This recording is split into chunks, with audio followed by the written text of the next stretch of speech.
My husband's family set me up by planting fake cheating evidence and forcing him to choose. He glared at me and whispered, "I knew you'd betray me."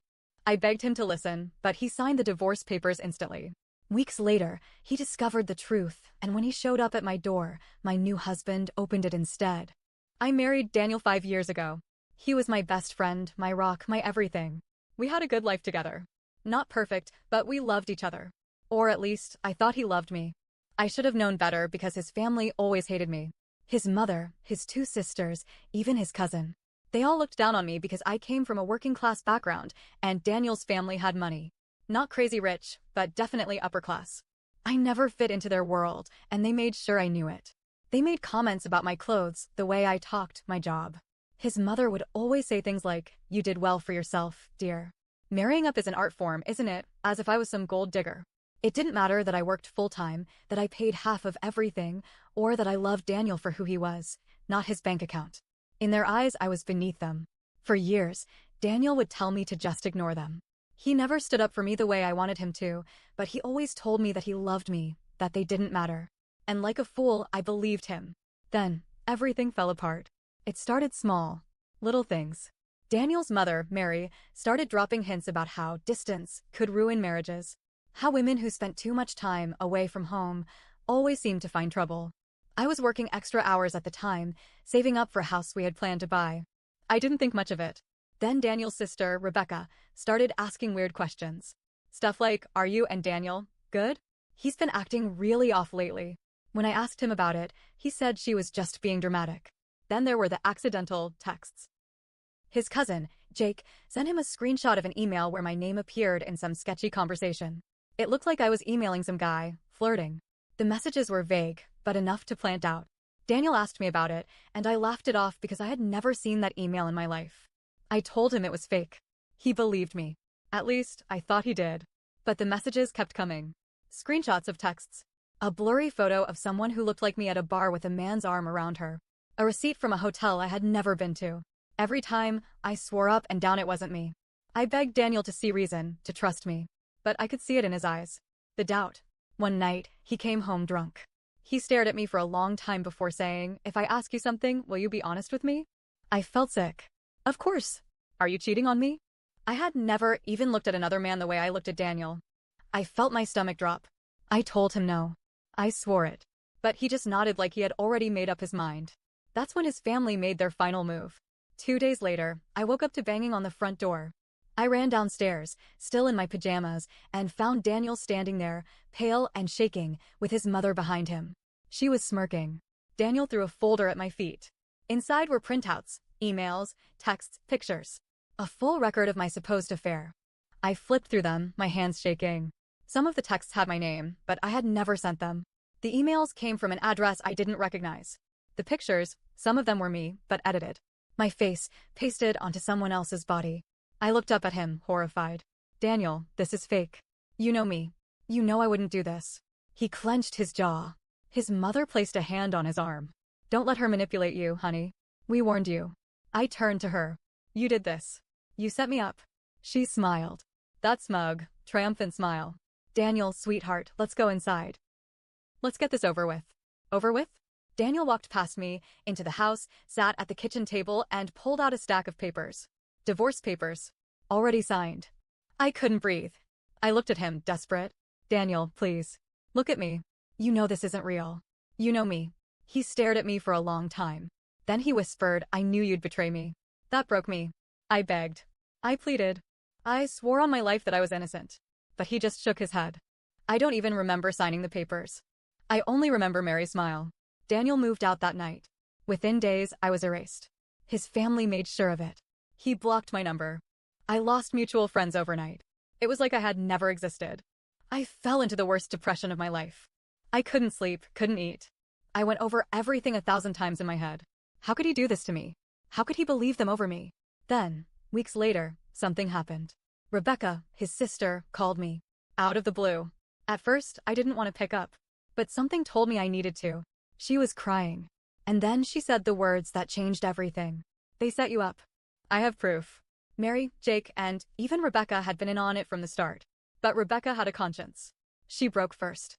She told me how they faked the emails, how they hired someone to take pictures of a woman who resembled me, how they used Photoshop to alter images. She even had voice recordings of them planning it. She sent me everything. And I lost it. I sent it all to Daniel in one email. No words, no explanation. Just proof. I expected a response. I expected him to call, to show up, to apologize. He didn't. Not at first. Days passed. Weeks. I forced myself to move on. To really move on. And then, just when I had finally started to rebuild my life, there was a knock at my door. I opened it, expecting a delivery. Instead, I saw Daniel, looking devastated. But before I could say anything, my new husband stepped beside me. And Daniel's face went white. For a long moment, no one spoke. Daniel just stood there, his eyes darting between me and the man beside me, my new husband, Alex. I could see the exact moment realization hit him. The way his breath caught, the way his shoulders tensed. He wasn't expecting this. He thought he could just show up, and I'd still be his to reclaim. That I'd been sitting around, waiting for him to forgive me. He was wrong. I crossed my arms and leaned against the doorframe. What do you want, Daniel? His throat bobbed like he was swallowing glass. Can we talk? Alex glanced at me. He didn't say a word, but his presence alone was enough to remind me I wasn't alone anymore. And Daniel? He hated that. His hands curled into fists. His gaze flickered to Alex's wedding band. Good. Let that sink in. Whatever you have to say, I said, you can say it here. Daniel exhaled sharply.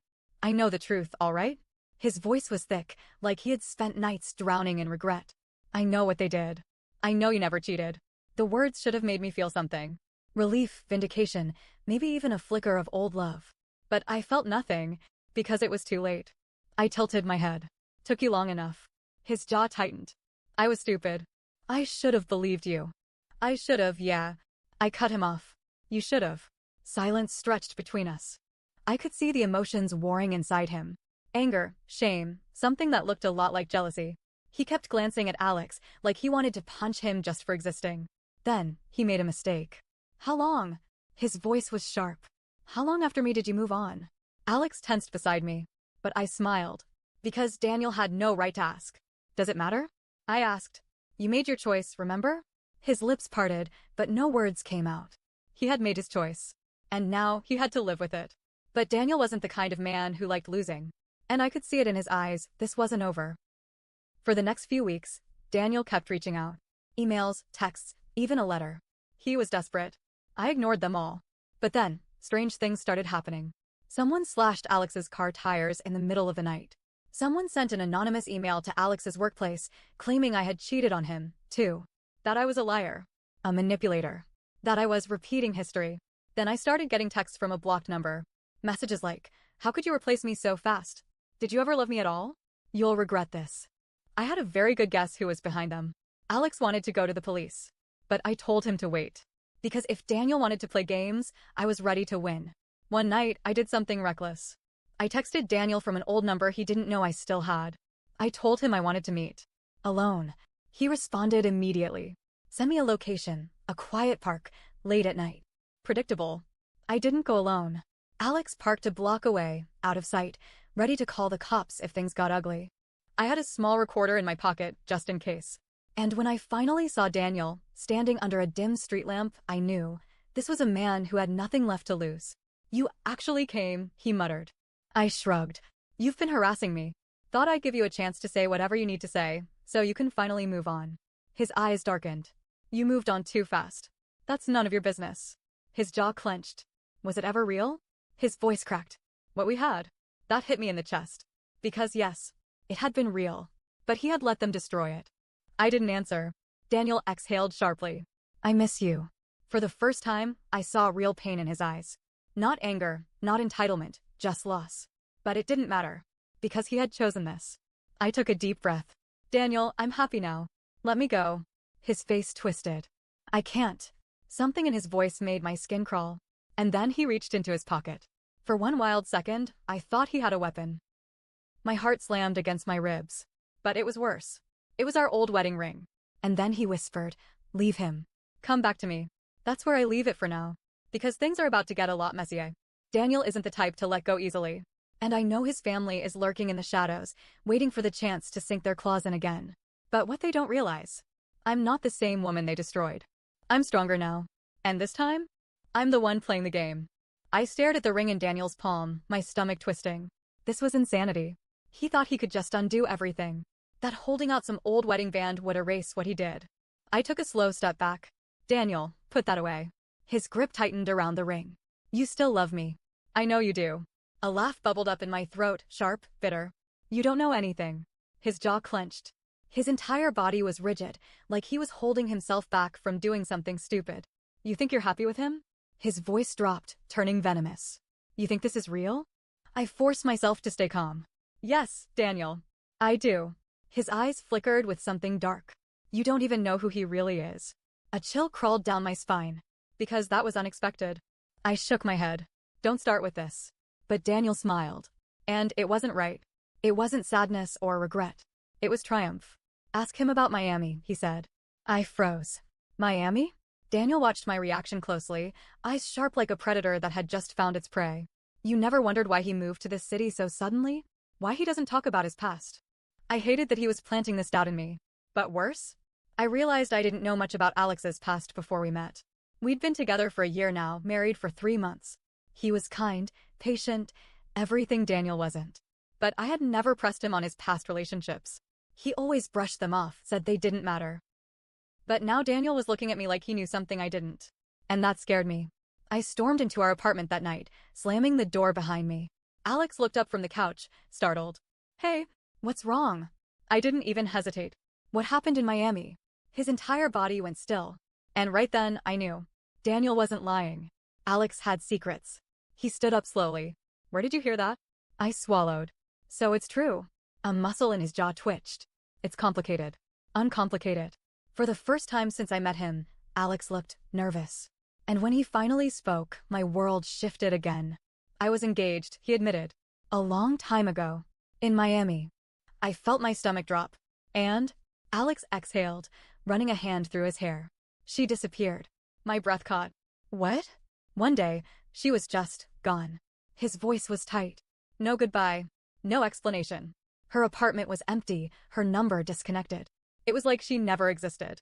I stared at him. And you never found out why? His lips pressed into a thin line. I tried, but there was nothing.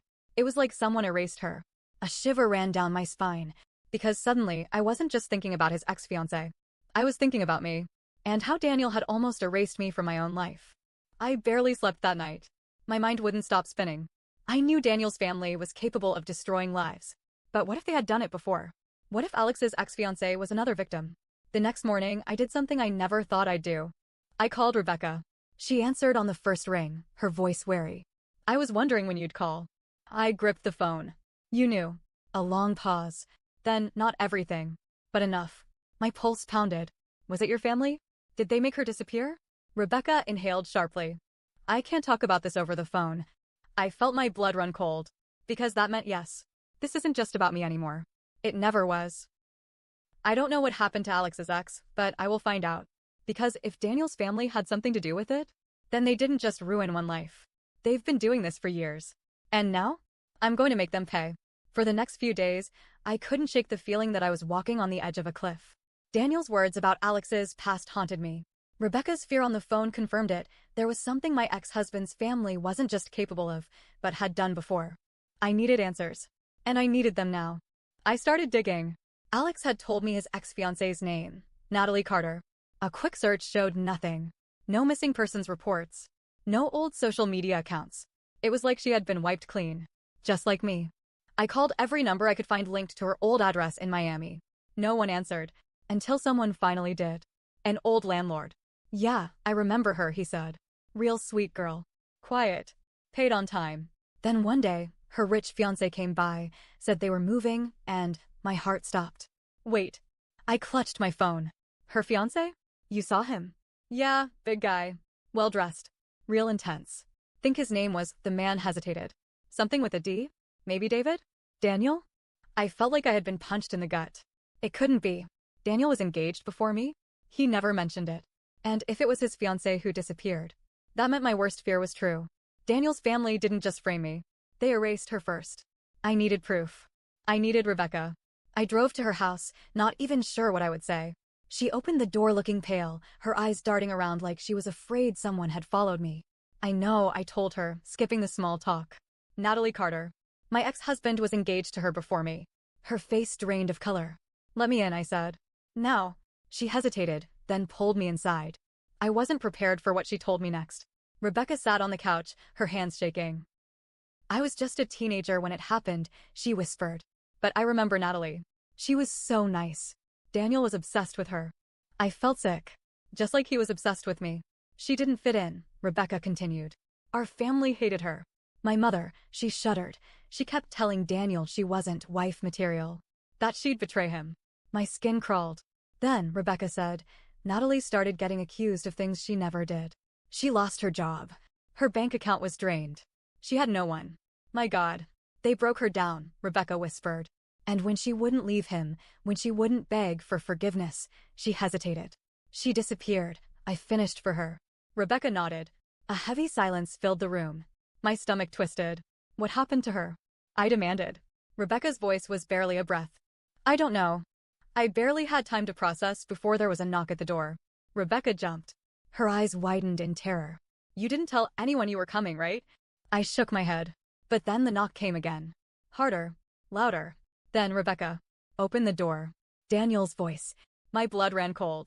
Rebecca froze. I motioned for her to be quiet, but she was already shaking too hard. The door burst open. Daniel stood there, eyes wild, breathing hard. You shouldn't have come here. His voice was low, dangerous. Rebecca clutched my arm, her whole body trembling. Where is she, Daniel? I asked, forcing my voice to stay steady. What happened to Natalie? His jaw locked. He didn't answer. Because he didn't need to. His silence told me everything. That night, I sent everything I had, to the police, to reporters, to everyone. The forged cheating evidence against me. Rebecca's confession about what they did to Natalie. Photos of Daniel and his family in Miami, connected to Natalie's last known location. I posted it everywhere. Daniel tried to call me. I didn't answer. Then his mother tried. Then his lawyer. By morning, it was viral. Rebecca agreed to go on record, naming her mother as the mastermind. And within 24 hours, police were officially reopening Natalie Carter's missing persons case. Daniel's family went silent. I mean, completely silent. For people who were always in everyone's business, it was eerie. Then, 2 days later, Daniel was arrested for fraud and falsifying evidence for what they did to me. More charges were coming. And for the first time, he couldn't buy his way out. His mother, his cousin, all of them under investigation. And Natalie? A new witness came forward. A former housekeeper who had worked at Daniel's mother's estate in Miami. She remembered Natalie. And she remembered the night she left. She saw men dragging a struggling woman into a car. She never saw her again. But now, with everything coming out, she wasn't afraid to talk. A month later, I stood outside my apartment, watching the news. Daniel's trial was coming. His mother's empire? Crumbling. Natalie's case was officially reopened as a homicide investigation. And me? I was free. Alex wrapped his arms around me, pressing a kiss to my temple. You did it, he murmured. No, they did it to themselves. And for the first time in a long time, I felt at peace. Weeks later, I received a letter. From prison. From Daniel. I almost threw it away. But something told me to read it. It was short. 3 sentences. I loved you. I was wrong. But you were always meant to be mine. No apology. No remorse. Just one last reminder of who he really was. A monster. I set the letter on fire. And I never looked back.